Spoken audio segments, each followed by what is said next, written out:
जड़े ब्राह्मण थिले। दरिद्र अवस्था हेतु ब्राह्मण जनक बहु दुखरे कालातिपात करुथिले।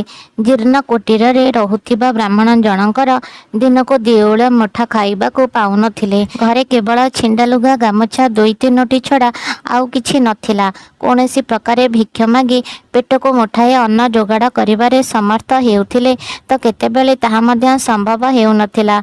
ଯେଉଁ दिन କିଛି ମିଳେ ନାହିଁ ସେଦିନ ବ୍ରାହ୍ମଣ ପାଣି ପିଇ ରହିଯାଆନ୍ତି। परदिन किछि मिलिब बोली आशा करिथांती।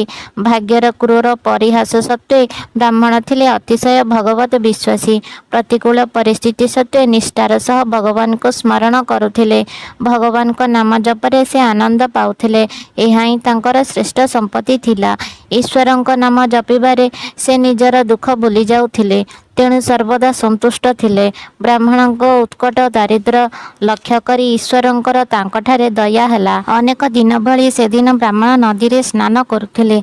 स्नान करी नदी बाहरी आसिबा बेलକୁ तटरे एक ढाल थुआ होइतिबा लक्ष्य कले। अनेक दूर रे दुई खंड नुआ वस्त्र मध्य थुआ होइथिला। ब्राह्मण एणे तेणे दृष्टि पकाइले। कौनसी व्यक्ति तांक नजर रे पड़िले नहीं।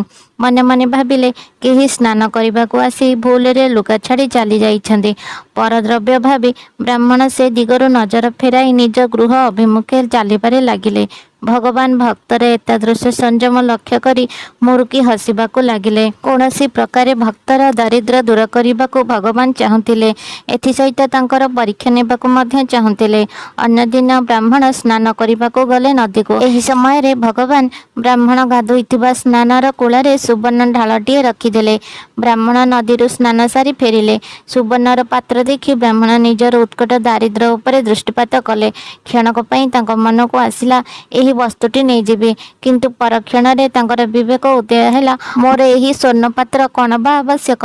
एहा बिना मोर जीवन तो सुखरे अतिबाहित हेउछि।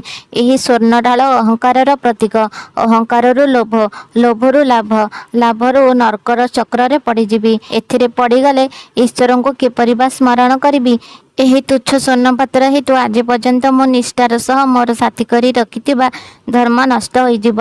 मोर सबु आनंद सुख नष्ट होइजिब। लोभी मनुष्य तो कदापि शांति पाई पारि नथाए। शांति नथिले धनर बाकी आवश्यक। धनरु काम, क्रोध, मद, मोह, लोभ भली दुर्गुणर जन्म हेब। एहाठारु सतगुण भल शांतिपूर्ण भावरे हरिभजन भगवान को नाम जप। एणु मु एही सुवर्ण कलसी नेबी नाही। एहा कही ब्राह्मण निज कुटीर अभिमुखे चलीगले। भगवान भक्तर संयम परीक्षा कले। परीक्षा उत्तीर्ण होइतिबा देखि अति प्रसन्न होइगले। भगवान को नाम जप करी ब्राह्मण पूर्व भली सुखी जीव